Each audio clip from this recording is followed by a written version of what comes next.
Suriye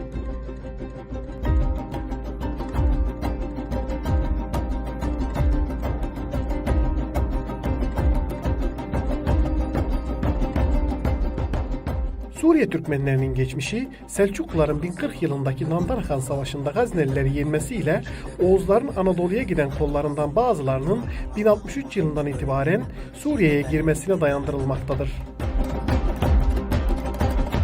Türkmen boyları Suriye'nin Şam, Golan, Hama, Homus, Halep, Rakka ve Bayırbucak gibi bölgelerine yerleşmişlerdir. 1069-1070 yılları arasında Kurlu ve Atsız beyleri Güney Suriye'yi tamamen ele geçirmiş ve burada başkenti Ramle olan bir Türkmen beyliği kurmuşlardır. Beyliğin sınırlarının genişlemesiyle birlikte bunlar Selçuklular olarak anılmaya başlamışlardır. 1096 yılında hac seferlerinin başlamasıyla birlikte Selahaddin Eyyubi ordusuna katılan Türkmenler bölgeyi hac seferlerine karşı savunmuşlardır.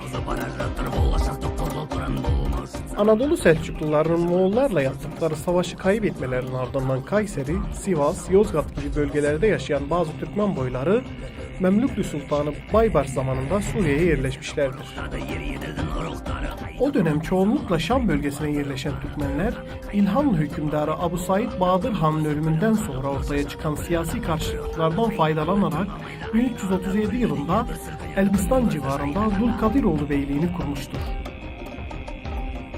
1516 yılında Osmanlıların Memluklara karşı kazandığı Mercidabık Savaşı'nın ardından bölge 1. Dünya Savaşı'na kadar Osmanlı idaresinde kalmıştır. 1. Dünya Savaşı esnasında Suriye Türkmenleri Halep ve Bayırbucak bölgesinde Fransız ihtilaline karşı büyük bir direniş göstermişlerdir.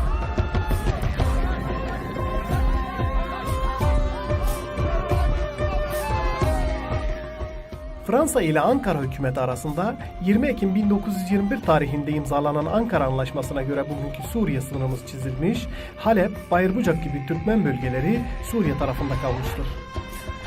Bugünkü Suriye ise 1946 yılında bağımsızlığını kazanmıştır.